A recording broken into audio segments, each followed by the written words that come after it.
యుగాలలో మొదటిది కృతయుగం. ధర్మం 4 పాదాలపై నడిచిన ఈ యుగాన్ని సత్యయుగం అని కూడా అంటారు.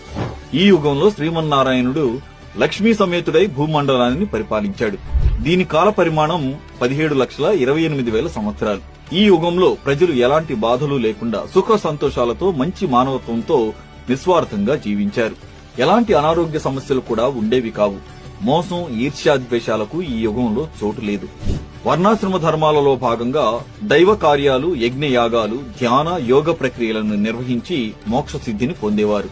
ఈ కృతయుగంలో మనిషి 32 అడుగుల ఎత్తుతో ఇచ్చా మరణం అంటే తాను కోరుకున్నప్పుడే మరణం పొందేలా ఉండేది. ఈ యుగానికి రాజుగా సూర్యుడు, మంత్రిగా బృహస్పతి ఉండేవారు. సూర్యుడి ప్రభావంతో క్షత్రియులు, గురు ప్రభావంతో సద్బ్రాహ్మణులు జన్మించి ధర్మపాలన జరిగింది.